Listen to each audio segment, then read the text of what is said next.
Agendi matoĩkaine mũigana wao marahonokire gĩkuũ Cherera thutha wa gatarũ karĩa karamakuĩte gũtoberera iria-inĩ rĩa Naivasha rĩrĩa marathiaga mũgũnda-inĩ ũmwe wa mahũa mwena ũcio wa Naivasha. Saboti iligonga hiyo chuma ikazama. Kuna mtoto mwenye alikuwa chini ya kiti. Unajua mtoto angeweza kutoka. Kakoma chini ya kiti, hiyo boti ikamfunika, saa kazama na boti kwenda chini. Ndio mimi nikazama kumsaidia nikamtoa. Kurerikana mutino uyu uracũngĩrĩirio nĩ icunguruma cia cuma iria iratigĩtwo nĩ kambuni ĩyo ya mahũa, kuria atĩ rita rĩa mbere mutino ta ũyũ kũhanĩka kuona ciumia igĩrĩ hĩtũku gatarũ kangĩ nĩkerĩga gũtoberera.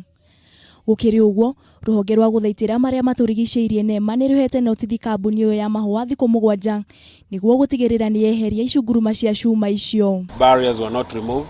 There are lots of them 100, 200, 300 meters into the lake. So they need to be taken off the lake before we record more casualties on regard to boat accidents. Akiaria na andĩki a mohoro, mũrũgamĩrĩri mũnene wa ene tũtarũ tũtũ David Kilo nĩamenereirie nĩ kambuni ĩyo ya mahũa akiuga matiarũmĩrĩire mĩtaratara mĩrũmu rĩrĩa mekĩraga cuma icio iria-inĩ rĩrĩ, kuria athĩte rũhonge rwa NEMA gũthũrimaga mĩhang'o ta ĩno mbere ya cuma ta ici gwĩkĩrwo.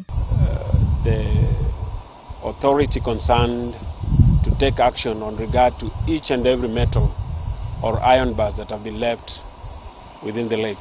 Kuringana na ndereba wa gatarũ gaka Frederick Omondi, augĩte icunguruma ici citikuonekaga ũndũ ũrĩa ũcũngĩrĩirie mũtino ũyũ na ũrĩa gũtarĩ mũndũ ũkuire kuona mauma na nguo cia kwĩgitĩra. Handũ-inĩ ha Kameme TV mohoro Gĩtaũ, rĩtwa rĩakwa nĩ Wangũi wa Wanjikũ.